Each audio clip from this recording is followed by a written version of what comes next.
It is wonderful to be with you. Welcome, the Jordan Rich Show on a Saturday night, Sunday morning, and it is delightful out there, 65 degrees.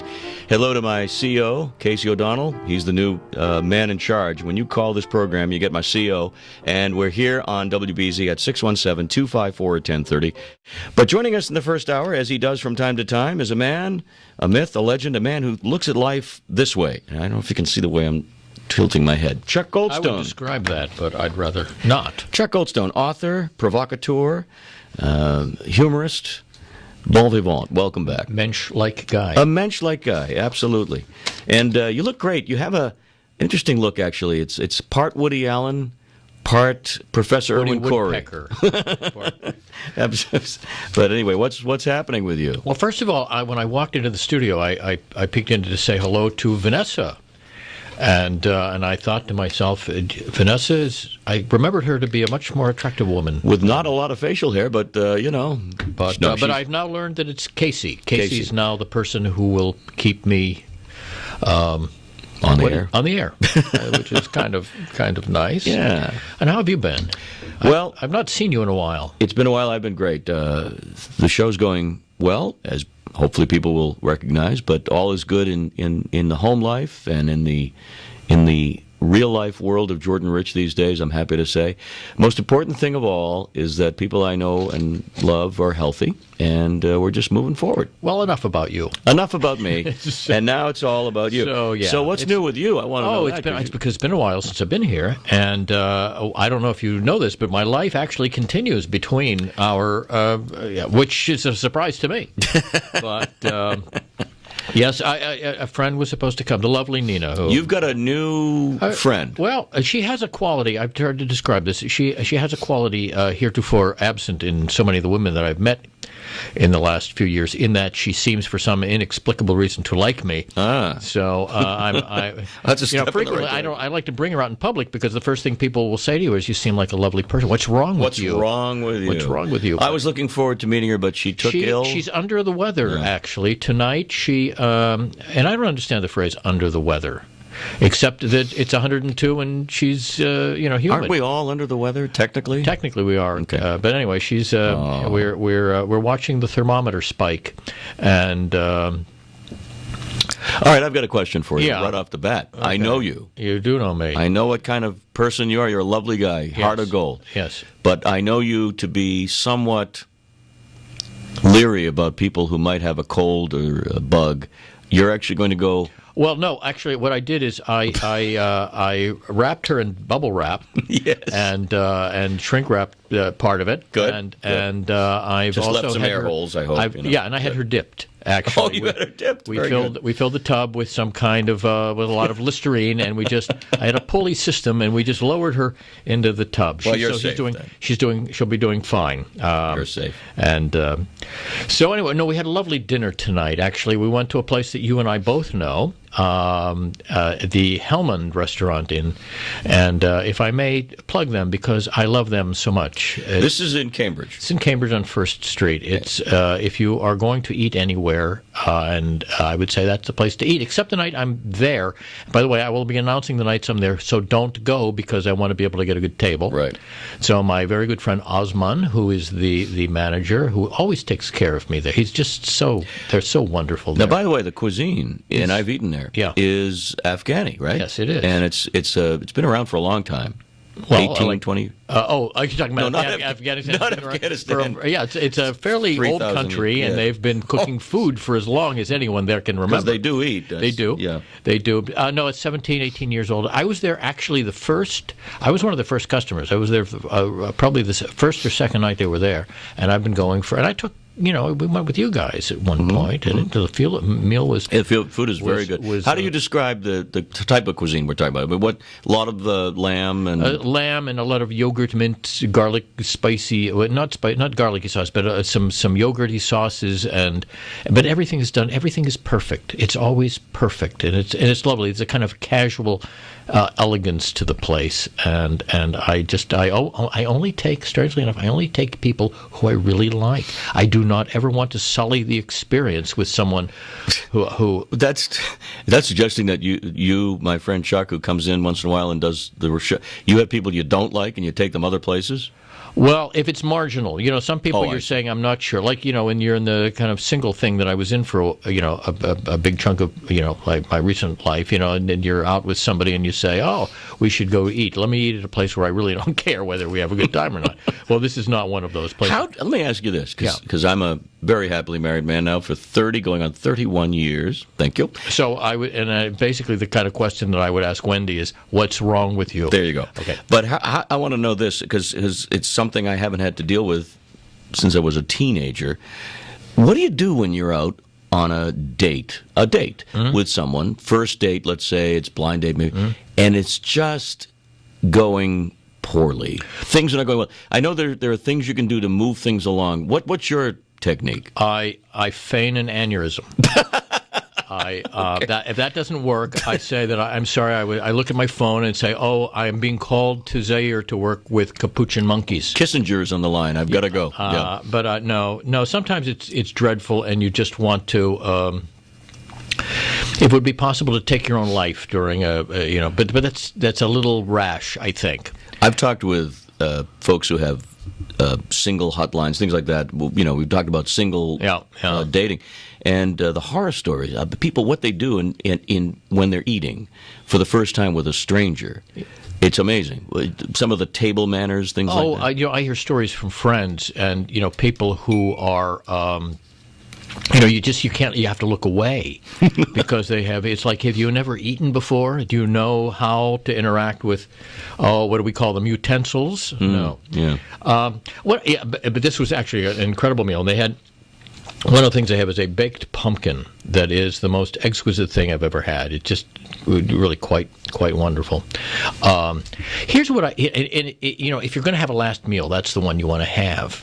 Not that the food isn't good and it will be your last meal. That's not what I'm suggesting. But here's what I don't understand. You read these news stories every so often about, and at 7 a.m. last night, Edgar Brian. Always middle name. They always use a middle name. Right. Was executed, and they report something. And his last meal, and it's strange. It's always his last meal. The requested last meal was 2 Big Macs. I don't get this. No, I read this all the time. 2 Big Macs, some Dorito chips, I'm thinking, hey, this is your last meal. I would say, Warden, I would like the Chateaubriand with a very light truffle sauce, and the kind of truffles you have to get in the middle of that's it. The Pyrenees. I'm sorry. So it's going to take. I'm sorry. The warden will say, that's they're found by special pigs, only in the spring, and you say, okay, I'll wait. I did a whole 2 hours once, not too long ago, maybe a year ago, on last meals, because there was a story about that, and people were calling in with their. We don't need to do that now, but people were calling in with their last meals. A remarkable range of delicacies selected. No, I would have to. Yeah, and it's not like you can say, no, I don't want the shrimp because I really don't feel good the next day. You shouldn't have to worry about that. Shouldn't worry about your cholesterol medication at that point. Listen, I'm trying to cut back on on carbs. Yeah, I really. There's actually a story, and this is serious now, I guess, about a gentleman. I use that term loosely, of course, a convicted murderer who is 400 plus pounds, who is suggesting and suing the state, and they want to execute him, and saying he's too fat to be executed.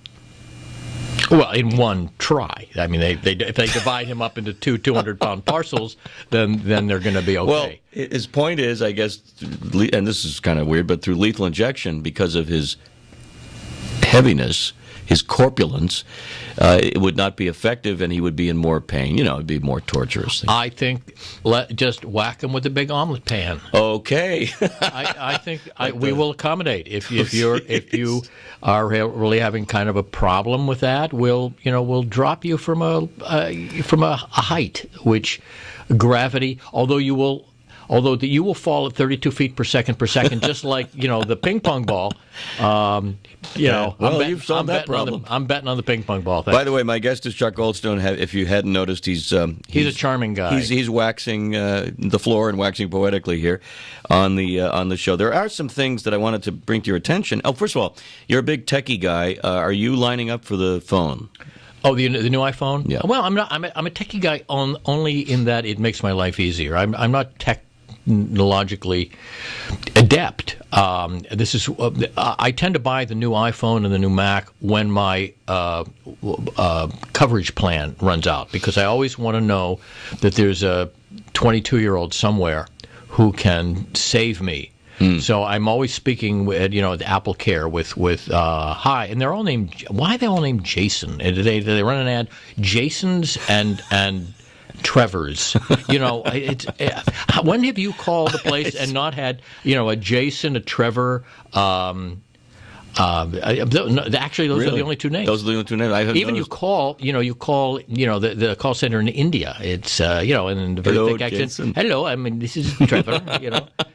So I saw the lines yesterday on TV and news, and I guess the iPhone 5 is what? It's just a 1/3 larger screen or something. It's a little faster. It's a little higher screen. The width is still the same, and it does. I guess it's a pretty good phone. It has an advancement of Siri. You've heard about Siri? Yes. Siri is sort of like the woman in my GPS, except she's not as passive-aggressive as the woman in my GPS. The woman in my GPS hates me. But Siri will tell me... Siri is actually like the best relationship I'd like to have. It's somebody who will say, that's a very good choice.